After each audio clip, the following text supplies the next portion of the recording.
Supreme court ने आवारा कुत्तों को लेकर एक बड़ा और ऐतिहासिक फैसला सुनाया है 2 दिन पहले। दरअसल पहले इसी महीने की 11 तारीख को आदेश यह था कि दिल्ली एनसीआर में पकड़े गए कुत्तों को शेल्टर होम्स में रखा जाए। वजह था कुत्तों के काटने के मामले में बढ़ोतरी और रेबीज जैसी बीमारियां बढ़ना।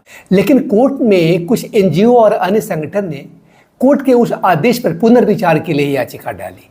तब कोर्ट के 3 जजों की बेंच ने फिर से 2 दिन पहले एक विस्तृत आदेश पारित किया, जिसमें कहा गया कि अगर किसी आवारा कुत्ते को स्ट्रीट डॉग्स को पकड़कर स्टेरलाइज और वैक्सीनेट कर दिया जाता है तो उसे दोबारा उसी इलाके में छोड़ना होगा जहां से लाया गया था। हाँ, अगर कोई कुत्ता रेबीज से पीड़ित है या फिर बहुत आक्रामक है, एग्रेसिव है, तो फिर ऐसे कुत्तों को छोड़ा नहीं जाएगा। साथ में फ्रेंड्स, कोर्ट ने एक और अहम बात कही कि अब सार्वजनिक जगहों पे, सड़क के बीच या मोहल्ले में कहीं भी डॉग्स को खाना खिलाना बंद करना होगा। इसके लिए खास फीडिंग जोन बनाए जाएंगे जहां तय जगह पर ही लोग कुत्तों को खाना खिला सकेंगे। इस टॉपिक में फ्रेंड्स मैंने अलग से वीडियो ऑलरेडी बनाया है, जिसका लिंक मैंने डिस्क्रिप्शन में दे दिया है, आप चाहे तो देख सकते हैं। फ्रेंड्स, अब सवाल ये है कि क्या इन कुत्तों को हटाने से लंबे समय में पर्यावरण का संतुलन बिगड़ जाएगा? और जैसा कुछ संगठनों का कहना है, क्या कुत्ते प्रकृति में कोई बड़ी भूमिका निभाते हैं? आइए इसे आसान तरीके से समझते हैं और साथ में ये भी देखते हैं कि अमेरिका और यूरोप जैसे देशों में आवारा कुत्तों को कैसे हैंडल किया जाता है। नमस्कार, मैं आशीष शरण और आप देख रहे हैं अनजिप्ट। और अगर आप ये वीडियो फेसबुक पे देख रहे हैं तो फिर आप देख रहे हैं न्यूज अनजिप्ट। आइए इस वीडियो में आगे बढ़ते हैं।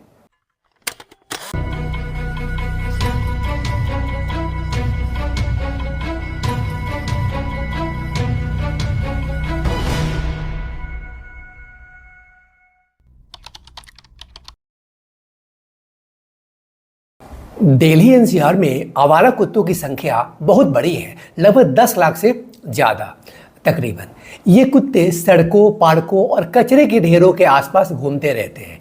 कुछ लोग सोचते हैं कि ये कुत्ते चूहों और कीड़ों को कंट्रोल करते हैं, जिससे शहर साफ रहता है। लेकिन हकीकत में रिसर्च बताती है फ्रेंड्स कि ये कुत्ते ज़्यादातर इंसानों के फेंके गए कचरे पर ही जीते हैं। चूहों को मारने में उनकी ज़्यादा दिलचस्पी नहीं होती। बेंगलोर की एक स्टडी में पाया गया फ्रेंड्स कि ये कुत्ते इंसानों के साथ रहते हैं, लेकिन पर्यावरण को बैलेंस करने में कोई खास मदद नहीं करते, बल्कि वे खुद गंदगी फैलाते हैं, क्योंकि कचरे में घूमकर बैक्टीरिया फैलाते हैं ये।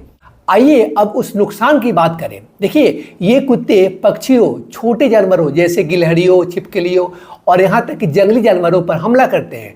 दिल्ली जैसे शहर में जहाँ पहले से ही प्रदूषण, ट्रैफिक और अर्बनाइजेशन का बोझ है, ये कुत्ते जैव विविधता यानी प्रकृति की विविधता को कम कर देते हैं।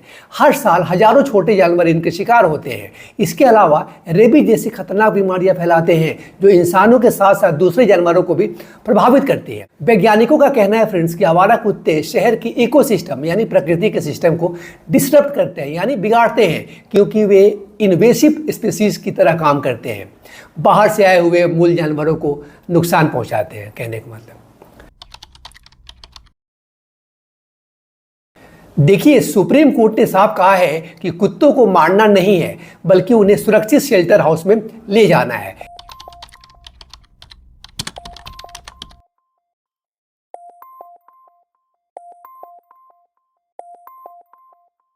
लेकिन इसका लंबे समय में पर्यावरण पर क्या असर पड़ेगा? चलिए दोनों साइड देखते हैं थोड़ी ज़्यादा डिटेल्स के साथ। पहले ये जानते हैं कि बुरा असर क्या हो सकता है। तो देखिए, वैक्यूम इफेक्ट नाम की चीज़ हो सकती है। मतलब ये क्या होता है वैक्यूम इफेक्ट? मतलब अगर कुत्तों को हटाया गया तो आसपास के गांव या इलाकों से नए कुत्ते आकर उस जगह पर कब्जा कर लेंगे। इससे और ज़्यादा आक्रामक कुत्ते आ सकते हैं, जो पहले से ज़्यादा बीमारियां फैलाएंगे या लोगों पर हमला करेंगे। वैज्ञानिक स्टडी बताती है फ्रेंड्स कि सिर्फ हटाने से पॉपुलेशन फिर बढ़ जाती है। अगर शेल्टर हाउस अच्छे से नहीं चलाए गए, जैसे जगह कम हो या खाना पानी की कमी हो, तो कुत्तों की हालत और ख़राब हो सकती है। इससे बीमारियां फैल सकती हैं, जो इंसानों और जंगली जानवरों तक पहुंच सकती है। साथ ही अगर प्लानिंग नहीं हुई तो इकोसिस्टम में अचानक बदलाव से कुछ जानवरों की संख्या अनियंत्रित हो सकती है, जैसे चूहे बढ़ सकते हैं। हालांकि कुत्ते ज़्यादा चूहे नहीं मारते। अब आइए ये जानते हैं कि कुत्तों के हटने से अच्छा असर क्या हो सकता है। देखिए, कुत्तों के हटने से पक्षी, छोटे जानवर और सरीसृप का मतलब होता है जैसे सांप, छिपकली, ज़्यादा सुरक्षित रहेंगे। इससे दिल्ली एनसीआर की जैव विविधता बढ़ेगी और प्रकृति का संतुलन बेहतर होगा। एक रिसर्च में कहा गया है कि आवारा कुत्ते हटाने से कोई बड़ा नेगेटिव इफेक्ट नहीं होता, बल्कि खतरे कम होते हैं। रेबीज और दूसरी बीमारियां काफ़ी कम होंगी, जो इंसानों, पालतू जानवरों और जंगली जानवरों के लिए बड़ी राहत होगी। अगर शेल्टर में कुत्तों की नसबंदी यानी स्टरलाइजेशन और वैक्सीनेशन किया जाए तो उनकी संख्या कंट्रोल रहेगी। इससे कुत्ते कम आक्रामक बनेंगे और पर्यावरण को नुकसान भी कम होगा। एनिमल वेलफेयर एक्सपर्ट्स कहते हैं कि एबीसी का मतलब क्या होता है, एनिमल बर्थ कंट्रोल प्रोग्राम से इकोसिस्टम स्टेबल रहता है। अब आइए देखते हैं कि दुनिया के दूसरे देशों में ये प्रॉब्लम कैसे सॉल्व की जाती है। भारत जैसे विकासशील देशों में आवारा कुत्ते ज़्यादा हैं, लेकिन विकसित देशों में ये कम है। यहाँ कुछ देशों का एग्जाम्पल है जो बताने जा रहे हैं, जैसे नीदरलैंड्स। ये दुनिया का पहला ऐसा देश है जहाँ कोई आवारा कुत्ता है ही नहीं। कैसे? ये ब्रीडिंग मतलब कुत्तों को पैदा करने पर सख्त कानून लगाते हैं, रिटेल सेल दुकानों में बेचना रोकते हैं और बड़े स्तर पर नसबंदी प्रोग्राम चलाते हैं। एनिमल प्रोटेक्शन एजेंसी को अच्छा फंड मिलता है, जिससे कुत्तों को घर मिल जाते हैं। नतीजा, कोई सड़क पर नहीं घूमता और पर्यावरण भी बैलेंस रहता है।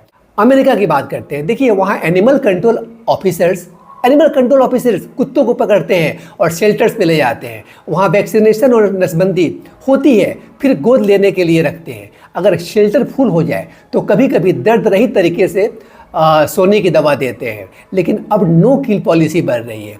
एनजीओ और गवर्नमेंट मिलकर काम करते हैं, जिससे रेबीज जैसी बीमारियां कंट्रोल रहती है। ऑस्ट्रेलिया में क्या होता है, देखिए, लोकल काउंसिल्स यानी स्थानीय सरकार कुत्तों को कैच करती है, नसबंदी करती है और रीहोमिंग यानी नए घर की कोशिश करती है। वहाँ सख्त कानून है कि पालतू कुत्तों को चिप लगानी पड़ती है ताकि खो जाए अगर तो मिल जाए। अगर ज़रूरी हो तो यूथनेशिया सोने की दवा करते हैं, लेकिन फोकस वेलफेयर पर है। सिंगापुर में क्या होता है, वहाँ एबीएस यानी एनिमल एंड वेटनरी सर्विस कुत्तों को मैनेज करती है। कैच न्यूटर रिलीज यानी सीएनआर प्रोग्राम चलाते हैं, जहाँ कुत्तों को पकड़कर नसबंदी करते हैं और वापस छोड़ते हैं, लेकिन सिर्फ सुरक्षित इलाकों में। सख्त कानून से आवारा कुत्ते बहुत कम हैं। इसी तरह यूरोप के कुछ देश जैसे यूके और जर्मनी, देखिए, आरएसपीसीए जैसी ऑर्गेनाइजेशन शेल्टर चलाती है। यूरोप के आधे देशों में आवारा कुत्तों की प्रॉब्लम है, खासकर पूर्वी यूरोप में, लेकिन यूके में नसबंदी, एडॉप्शन और कानून से कंट्रोल करते हैं। 4 पॉज जैसी ग्रुप्स ह्यूमन तरीके अपनाती है। कुल मिलाकर विदेशों में फोकस नसबंदी, शेल्टर्स, कानून और एनजीओ पर है, जिससे पर्यावरण और जानवर दोनों सुरक्षित रहते हैं। अभी सुप्रीम कोर्ट ने जो कहा है उसका पालन सही तरीके से करना है। फ्रेंड्स, बॉलीवुड स्टार्स जैसे जानवी कपूर और वरुण धवन विरोध कर रहे हैं, लेकिन सेफ्टी जरूरी है। लंबे समय के लिए क्या करना चाहिए, देखिए, विदेशों से सीखना चाहिए। एबीसी प्रोग्राम बढ़ाएं, कचरा मैनेजमेंट सुधारें, कुत्ते कचरे पर निर्भर हैं और नसबंदी को बड़े स्तर पर करें। जंगली जानवरों को बचाने के लिए स्पेशल प्लान बनाएं। दुनिया के कई देशों में ऐसा करके इकोसिस्टम को ठीक किया गया है। सीधी बात करते हैं। देखिए, अगर सही प्लानिंग के तहत कुत्तों को शेल्टर में ले जाकर नसबंदी और देखभाल की जाए तो पर्यावरण को नुकसान नहीं होगा, बल्कि फायदा होगा। आवारा कुत्ते शहर की प्रकृति को ज़्यादा नुकसान पहुंचाते हैं। विदेशों के तरीके अपनाकर हम बेहतर कर सकते हैं, लेकिन अगर बिना सोचे समझे किया तो वैक्यूम इफेक्ट से समस्या जो है वो बढ़ सकती है। आपको क्या लगता है, ये फैसला सही है? अपनी राय हमें जरूर बताइए। नमस्कार, मैं आशीष शरण और आप देख रहे थे अनजिप्ड। और अगर आप फेसबुक पे ये वीडियो देख रहे थे तो फिर आप देख रहे थे न्यूज़ अनजिप्ड। फिर मिलते हैं अगले वीडियो में किसी और स्टोरी को अनजिप करते हुए। थैंक यू, धन्यवाद।